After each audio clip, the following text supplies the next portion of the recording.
King Agenor ruled over the Phoenician city of Tyre. His reign was marked by wisdom and strength, and he was known far and wide for his fair and just governance. The city of Tyre flourished under his rule, becoming a beacon of prosperity and culture in the ancient world. He was a powerful king respected by all. His subjects admired his leadership and the way he cared for his people. Agenor was not just a ruler, he was a guardian of his city, ensuring that peace and prosperity were maintained.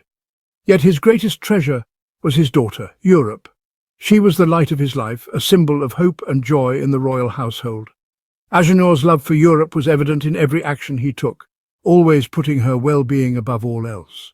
Europe was known for her beauty and grace.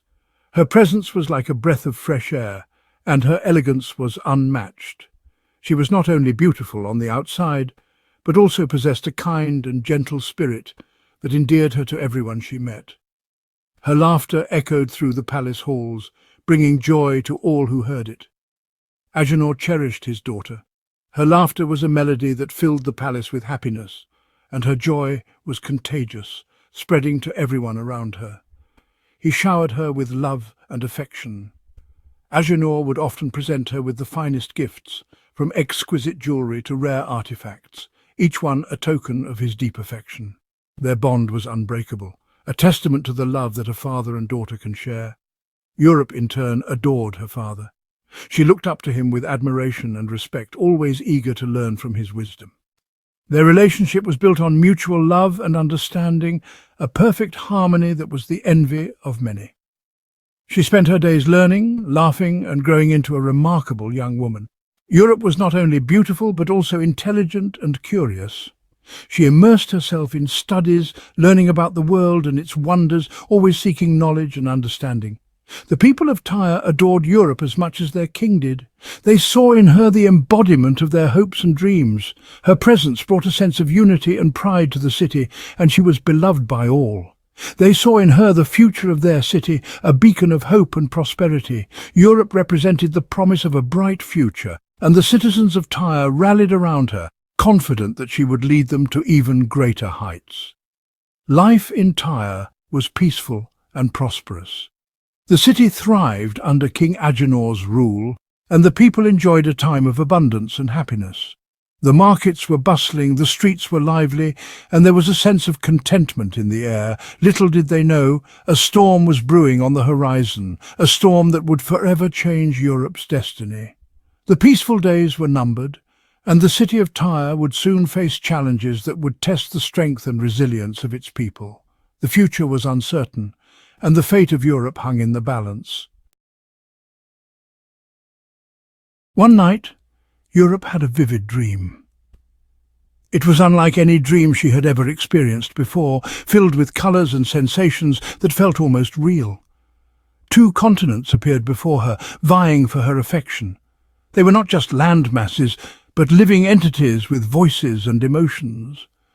The first, Asia, was familiar and comforting, a reflection of her own homeland. The landscapes were serene, filled with the gentle hum of life and the warmth of community. Asia promised Europe a life of ease and comfort surrounded by loved ones. The promise of a life where every corner held a memory, every face a story. The second continent was unknown to Europe. It was a place she had never seen, a land that existed only in the farthest reaches of her imagination. It was wild and untamed, filled with mystery and allure. The landscapes were rugged, the skies vast and open, calling out to the adventurer within her. This unnamed land radiated a powerful energy that both intrigued and frightened Europe. It was as if the land itself was alive, pulsating with possibilities and dangers. Both continents reached out to Europe, their voices echoing in her ears. They spoke in languages she didn't fully understand, yet their messages were clear. Asia pleaded with her to stay, to choose the safety and familiarity of home. It reminded her of the love and security she had always known. The unknown land whispered promises of adventure and a destiny beyond imagination. It spoke of challenges that would test her limits and rewards that would redefine her existence. Europe awoke with a gasp, her heart pounding in her chest. The dream had felt so real, as if she had truly been standing at the crossroads of her destiny. The dream felt real, the voices lingering in the air. She could still hear the echoes of the continent's pleas and promises, as if they were whispering in her ear. She couldn't shake off the feeling that this was no ordinary dream, but a sign of things to come. It was as if the universe was giving her a glimpse of a choice she would soon have to make. As the first light of dawn broke through her window, Europe felt a sense of clarity. The dream had left her with a profound sense of purpose, a feeling that her life was on the brink of a significant change. She knew that the decision she would eventually make would shape her future in ways she couldn't yet comprehend. The dream had planted a seed of curiosity and determination within her. Stepping outside, she felt the world waking up around her.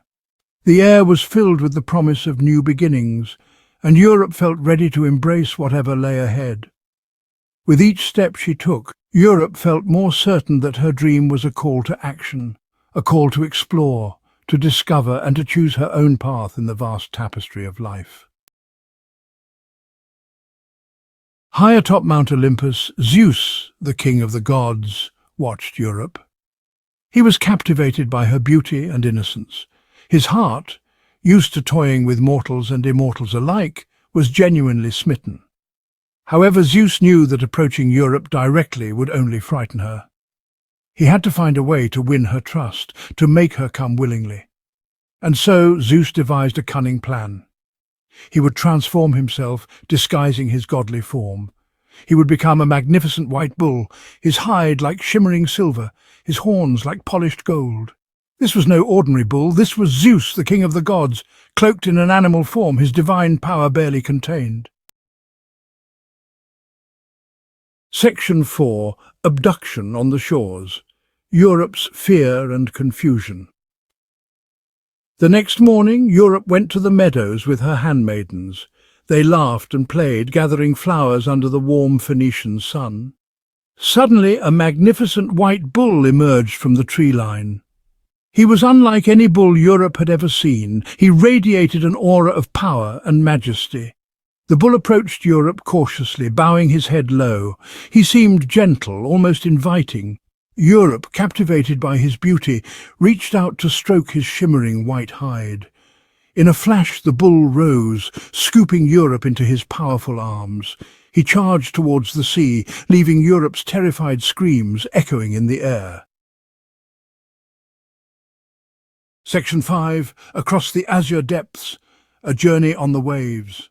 The bull, with Europe clinging to his back, plunged into the sea. He moved with the grace of a god, the waves parting before him. Europe, terrified, clung to his back, the vastness of the sea stretching before her. As they journeyed, Zeus, still disguised as the bull, whispered soothing words to Europe. He told her of his true identity, of his love for her, of the destiny that awaited her. Fear gave way to wonder as Europe listened to Zeus. The vastness of the sea no longer seemed frightening but awe-inspiring. Section 6. Arrival in Crete, a new land and divine gifts. Finally, after a long and arduous journey, they reached the shores of Crete, a beautiful island bathed in sunshine. The island's natural beauty was breathtaking, with its golden beaches, crystal-clear waters and lush greenery. Zeus, in the form of a majestic bull, led Europe ashore, gently setting her down on the soft sand. The moment was serene, with the gentle waves lapping at their feet and the warm sun shining down upon them.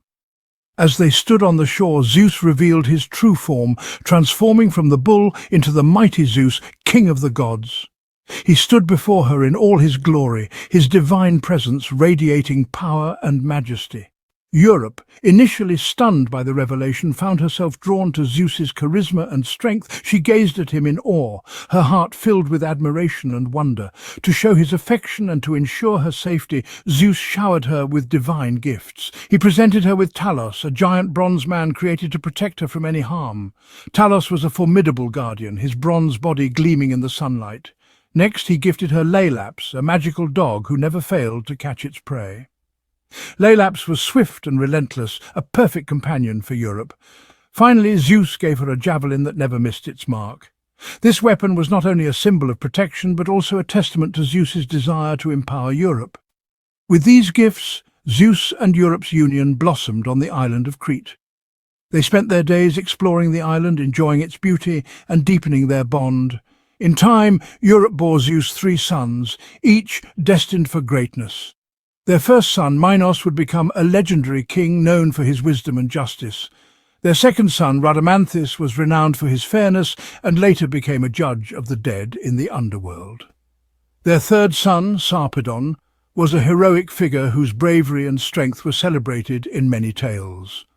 Together, these sons carried forward the legacy of their divine parentage, shaping the history and mythology of ancient Greece.